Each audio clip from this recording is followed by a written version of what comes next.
Order দেওয়া start করে দিয়েছি। এখন প্রতিনিয়ত আসবে আমার পার্সেল। তো আজকে এসেছে দুটো। তো কি কি এসেছে সব কিছুই দেখাবো পরে। আর আগে বলে দিই, এসেছে আজকে আমার আর আমার মেয়ের ম্যাচিং সেট। এটা আমি পরে আনবক্সিং করে দেখাবো। প্রথমে দেখো কত কাজ চলছে বাড়িতে, এর মধ্যেও আমার কিন্তু ভিডিও অন থাকে। তো সব কিছু পুরাতন জিনিসপত্র কিন্তু বার করা হচ্ছে, যেহেতু একটা নতুন ধামাকাদার অনুষ্ঠান আসছে।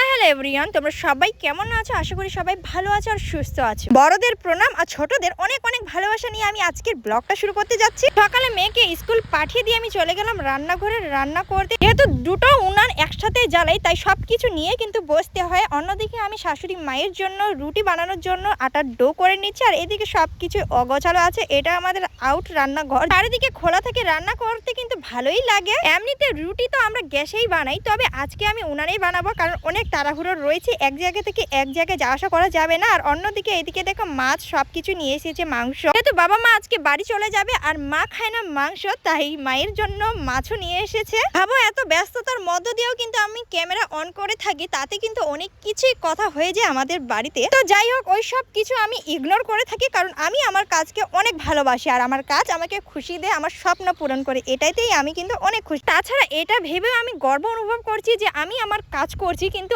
অন্যরা কাজ নেই বলে আমার সমালোচনা করছে। দেখো বাবুর অবস্থা রান্না করতে করতে এমনটা হয়েই থাকে। রান্নার কাজ সবকিছু কমপ্লিট করে খাওয়া দাওয়া করে চলে আসলাম আমি রুমে। আর রুমে যেহেতু অনেক কিছুই অগোছালো রয়েছে, অনেক ভাঙ্গা জিনিসপত্র রয়েছে, সেগুলো সবকিছু আজকে পরিষ্কার করব। আর যেহেতু রয়েছে আমার ভাই, তাকেই কিন্তু আজকে কাজে লাগিয়ে দেবো। দেখো ভাই কিন্তু উপরে চলে যাচ্ছে উপরে পরিষ্কার করার জন্য। যারা যারা বলো আমার কাজকর্ম কিছুই নেই, শুধু ভিডিও বানাই, তাদের জন্য আমি ডেইলি ব্লগ দেওয়ার চেষ্টা করব। হয়তো আমার দ্বারাই এত কিছু ক্যাপচার করা সম্ভব হয় না, কারণ বাচ্চাদের নিয়েই কাজ করতে হয় আর মোবাইলটা সবসময় অন করা যায় না ভাই। যাই হোক, তাদের জন্য আমার ব্লগগুলো দেখা উচিত। চলো এর মধ্যে প্রথমেই আমি নেগেটিভ কমেন্ট তুলে ধরি। ভোলানাথ মাহাতো কমেন্ট করেছে, ইচ্ছে থাকলে সব হয়, যেখানে রান্না করবে নিজের পরিবারকে খাবে, এটাই কাজ কেন মনে করো, মনটাকে বদলাতে পারলে না? তো সেই দাদা ভাইয়ের উদ্দেশ্যে আমার একটাই কথা, মেয়েদের কাজ করে খাওয়াতে কোনো প্রবলেম থাকে না, কিন্তু করে খাওয়ানোর পরও যখন বদনামটা আসে, সমালোচনা করে আর সেই কষ্ট করে বাচ্চাদের কাঁদিয়ে, আর সেই রান্নার সময় বাচ্চারা দুষ্টিমি করলে সেই কলিজার টুকরোকে মেরে ভালোভাবে রান্না করে খাওয়ানোর পরও যখন বাড়ির লোকজন সেই খাবারের নিন্দা করে থাকে, উচ্চ স্বরে সেই খাবারকে খারাপ বলে মনে করে না, তখনই সেই রাঁধুনির সেই মেয়েদের মন ভেঙে যায়। পুরুষরা কাজের সময় বাচ্চা সামলাতে পারবে? কখনোই না। কিন্তু একজন বাড়ির বউ বাচ্চার সাথে সাথে 10 জনের 20 জনের রান্না করে খাওয়া, তবুও সেই বউয়ের কোনোদিনও নাম হয় না, হয়তো শুধু নিন্দা আর বদনাম। মেয়েরা সত্যি কাজ করতে হাঁপায় না, মেয়েরা হাঁপিয়ে যায় শ্বশুর বাড়ির এক একজন মানুষের খোঁটা শুনে, খারাপ ব্যবহারে। করেও তুমি কাজ করো না এই কথাটা শুনে। আরেকটা কথা হচ্ছে, কাজের সময় বাড়ির বউদের তোমার বাড়ি বলে মনে করিয়ে দেয়, কিন্তু যখন সিদ্ধান্ত নেওয়ার থাকে, যখন বাবার বাড়ি সেই অসুস্থ বাবা মাকে দেখতে যাওয়ার থাকে, তখনও কিন্তু সেই বাড়িটা নিজের না, সেটা পরের বাড়ি বলে তাদের সবসময় আঙ্গুল দিয়ে দেখিয়ে দেওয়া হয়। তখন তাদের বিনা অনুমতি ছাড়া তারা এক পা এগোতে পায় না।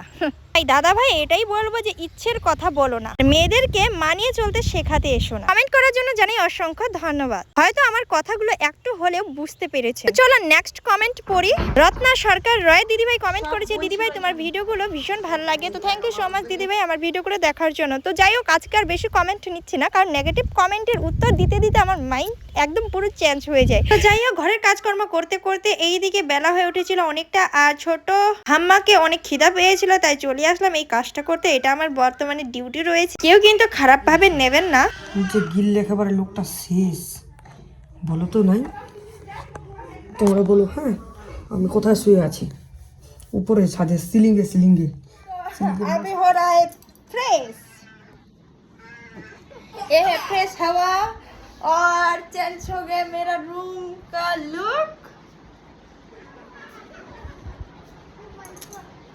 যাই হোক, ফাইনালি সবকিছু শেষে ফ্রেশ হয়ে গেলাম। তারপরে দেখো আমার অবস্থা পুরো ক্লান্ত ভাব। যাই হোক, রেস্ট করা তো যাবে না, কারণ বাবুর খাওয়ার সময় হয়ে গেছে, আর তাকে খাওয়াতে অনেক সময় লেগে যায় আমার, আর খাওয়াতে হয় অনেক বাহানা করে। তারপর বাবুকে খাইয়ে চলে গেলাম আমি কিন্তু বাইরে ঝাড় দিতে সন্ধ্যার আগে। এই সবকিছু পরিষ্কার করে রাখার একটাই কারণ, মেয়ে সকালবেলা স্কুলে যায় আর অনেক তাড়াহুড়ো লেগে যায়। যেহেতু রয়েছে পুজো শোনা, সে যদি জিদ ধরে বিছানা থেকে উঠতেই দিবে না, তো এর জন্য এইসব কিছু করে রাখা। তো যাই হোক, অর্ডার করেছিলাম শাড়ি, আর শাড়ির সাথে ম্যাচিং মেয়ের জন্য একটা ড্রেস, আর এই শাড়িটা পরে যাবো আমি ঘট ভরাতে, যেহেতু অষ্টপ্রহরী আয়োজন করা হচ্ছে আমাদের বাড়িতে, তাই হলুদের সাথে লাল নিয়েছি ঘট ভরাতে যাওয়ার জন্য। তো যাই হোক, কেমন হয়েছে শাড়িটা অবশ্যই কমেন্ট করে জানিও। এর সাথে মেয়ের জন্য নিয়েছিলাম সেট হলুদ, যেহেতু মেয়ের শাড়ি রয়েছে তাই নিয়েছিলাম এই সেটটা। পরে কিন্তু বেশ ভালোই লাগছে, আর একটু যদি চুলগুলো বড় হতো তাহলে বেশ ভালো লাগতো। তো যাই হোক, কেমন হয়েছে অবশ্যই কমেন্ট করে জানিও। আর অন্যদিকে দেখো নেল পলিশ যেগুলো অর্ডার করেছিলাম সেগুলো আর কি একটা করে বার করে আর সবকিছু শেষ করে দে। তো যাই হোক, আজকে অনেক ক্লান্ত ভাব হচ্ছে। এটাই ছিল আজকে ব্লগ। কেমন লাগলো অবশ্যই কমেন্ট করে জানিও। ভালো থেকো, সুস্থ থেকো সবাই। আমি নিচ্ছি এখান থেকে বিদায়। Tata, bye bye.